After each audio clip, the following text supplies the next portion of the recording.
Welcome back. My name's Stephen. Thank you for joining me on my photography journey today. Today I want to talk about this. I want to talk about using your phone to take pictures rather than your digital camera. So I've got a Nikon Z5 and I've also got an iPhone 12. I've talked about this previously, so as you know, I always have this one with me, and that makes it more convenient for taking pictures. And when you're out and about, whether you're out just for fun, whether you're out particularly to take pictures, having a phone with you is a lot more convenient. So today I want to try something a little bit different. I'm going to leave my Z5 at home. It's currently on the tripod filming this, but what I'm going to do is leave it here, and then I'm just going to take my phone out to take some pictures.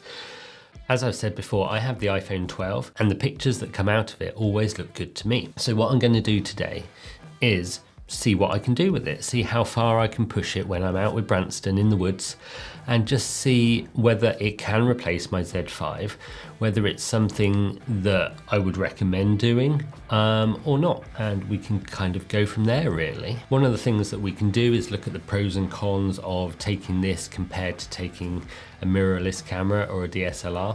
Obviously I'm going to have less control over this, but everything should be a bit quicker. So we'll look at the pros, we'll look at the cons and kind of the process behind it. I'll use the built-in Apple camera app because it's so quick and easy. Swiping to the side from the home screen gets you into the camera, and that is the quickest, easiest way to take pictures. It loads up so quickly that I shouldn't miss anything if I want to take anything. What I've also discovered is that the Lightroom app, so I used Lightroom for my photo editing, and what I've discovered is that in there is a camera app as well. And the benefit of this as a camera app is that it includes the ability to save as a RAW file. So you've got a little bit more control over some of the settings as well, but you can also save it as a DNG, which is a RAW file. So I should be able to push those pictures a little bit further than the JPEGs that are created by the built-in iPhone camera app. So let's head out to the woods. I'm going to grab Branston and then let's go and take some pictures. So the first thing that I want to do is just mention that the camera on the iPhone is great. It works really well. But something else that's even better is the Lightroom Mobile App Camera, because then you can shoot in RAW. And that means that everything can be edited a little bit more. So let's take a few pictures now. Have a look, that's where Branston is. That's the view I'm going to take a picture of, and we're going to use the RAW pictures and see what we can do.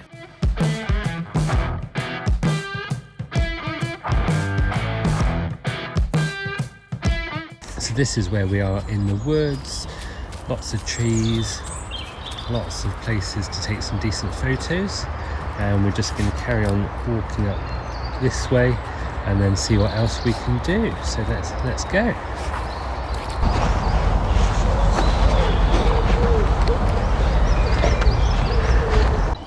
And then look at the light through there, we've got it coming through the trees nicely. So what I'm going to do is take a couple of pictures here and see what it looks like. So I'm going to take some on the normal phone app and then some on the Lightroom app, and then we can have a bit of a comparison and see what we can do in the editing between the two of them. So Branston's amusing himself at the moment, and we'll just take a few pictures.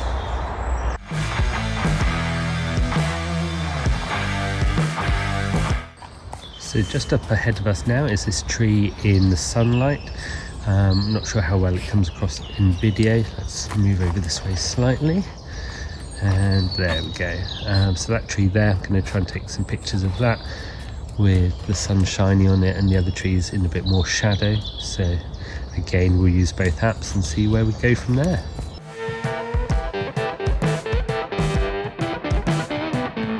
The sky and the lake and the ducks and swans on the lake as well, and this is quite a nice area, so we'll do a little comparison here between the two.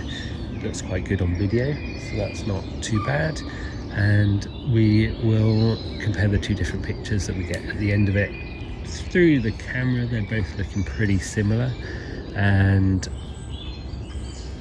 that's a good thing because it means that both of them are working well, so it doesn't matter which one I use. However, like I said before, in the editing is probably where we're going to notice the biggest difference.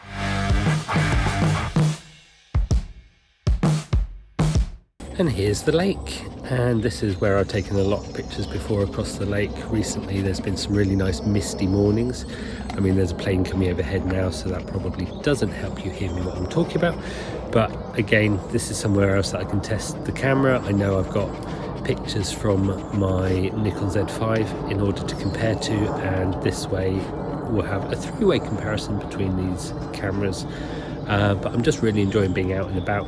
That's the main thing. It doesn't matter what I'm taking pictures with. I'm out in the woods by a lake with the dog, and it's just a really good way to start the day. So that's the main takeaway from today, is it doesn't matter what you're using, just get out and take pictures.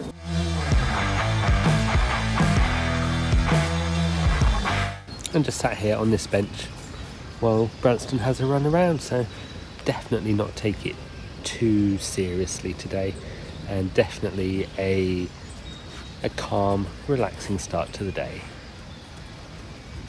Not bad. So we're just back in the car now, and I just wanted to say that in terms of going out with just my phone rather than my camera, it's a lot easier because I don't have to have it hanging around my neck or on my capture clip. And particularly when I'm out walking the dog, it's one of those things that if I can just pop my phone in my pocket and take it out to take pictures whenever I want, and I know that I'm going to get a good result from it, then that's ideal. It means that I don't have to worry about making sure that I've got everything with me. No, I don't think the results will be as good. I don't have as much creative freedom with it. I can't adjust things as much as I normally would, but does that always matter? Taking pictures should be fun, and dog walking is fun. So for me to be able to do the two together without any problems is a big thing, really, and it's something that I will definitely continue doing. No matter what these pictures turn out, I know that I've got some good iPhone pictures before, and I've got some good mirrorless pictures before. They're different, and having a camera that you know how to use with you at the time is the most important thing. So don't get too hung up on what camera you're using or anything like that. Just enjoy taking pictures. I think I've said that a few times now, but that is the main thing. Just get out there, enjoy taking pictures, and make sure that you're doing it for you and what you want to do. You're not trying to prove anything to anyone. If you're trying to sell your pictures and things, there's definitely pictures that you can sell that you take on your phone, and we'll look at the editing and we'll go from there, really. So see you back in the office. So I'm back now. I've got my coffee and I have a few thoughts on how everything went today. The main thing is how convenient everything was. I mean, just being able to grab my phone out of my pocket and use it to take pictures really made a big difference. It's one of those things that I'm out and about quite a lot with the dogs, with family and things like that, and I don't always want to carry my mirrorless camera because the Z5 isn't big, and particularly the 24-50 lens that I took to Madrid with me and made a video about. Have a look at that back up there. It's not a big kit and it's easy to use. However, my phone, it fits in my pocket so easily. It can just slip in there, forget all about it, and just take it out.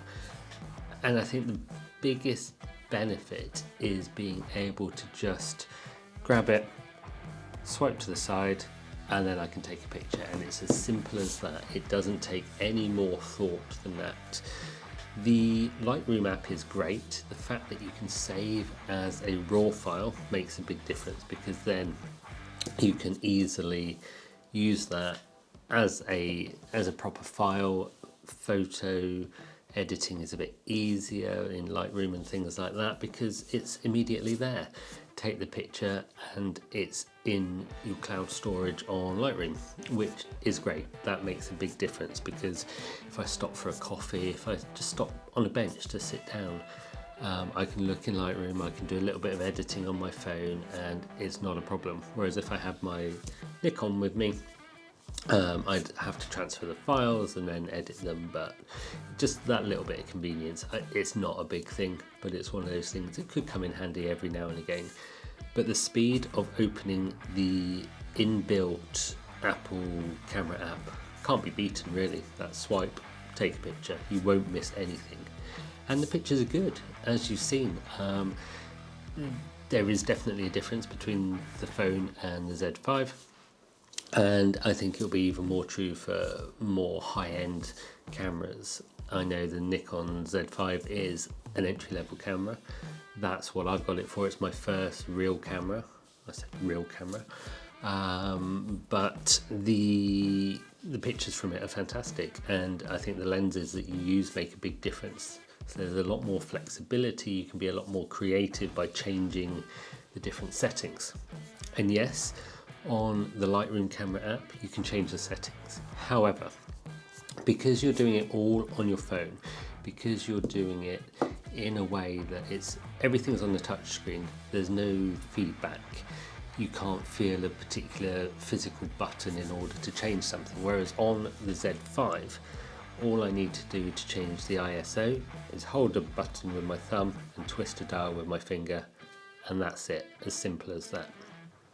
Whereas on the phone, yes, it's I press a button and just slide my finger along it, but I need to actually look at the screen to see where to press my finger, slide it along to the right point, look at the numbers to make sure it's right, or look at the picture to make sure it looks right. And to me, that is a lot more difficult than just instinctively putting your fingers in the right place, twisting the dial. You can physically feel it moving, you can see the changes to the picture, and the value for the ISO is on that screen, whether you're looking at the back of the camera, whether you're looking through the viewfinder, everything is there. So in summary, I think that the phone is fantastic, and I'm more than happy with all the pictures that I've taken using my phone. But if I'm going out particularly to do photography, to take pictures of something specific, I will take my mirrorless camera and whatever lenses I think are necessary for that trip out. I might still use my phone while I'm out there, but then it's another option, and I can use it for recording video, I can use it for the photography, and also I might even call people every now and again. One thing that I will say that is a very good use of a phone in photography is two things actually. One is an app called Photo Pills, which gives you a lot of information about the sunrise, sunset, golden hour, blue hour, what direction things are, how to calculate different distances and focal lengths and things. I use it all the time. I've mentioned it before, but it is something that I think is really useful. Plus, being able to tag photos with locations. So something that I do is if I'm out and about and see a nice tree, a nice pond, just a nice area to take a picture of, but it's not the right conditions, if I quickly take a picture on my phone, it's then tagged with the GPS coordinates of that particular place. I can add it to an album that is, for example, interesting trees or lakes, and if I'm then looking for something to take a picture of something specific, or there's a particular type of weather that I think will suit something, I can look in there and go, oh, I want to take a picture of a lake today. What lakes have I got? And then flick through, I can see the pictures, I can see exactly where they are, and that way it gives me kind of a map of where I could go to take photographs. So it's a great reference for that. You can do a similar thing with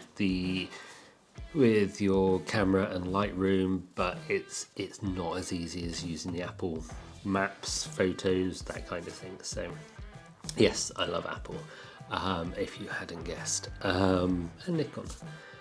But that's it for today. If you've got any other tips for using either one or the other, let me know down in the comments. But other than that, hit that like button if you've enjoyed this video, and consider subscribing. Have a great week, and I'll see you next week. Bye.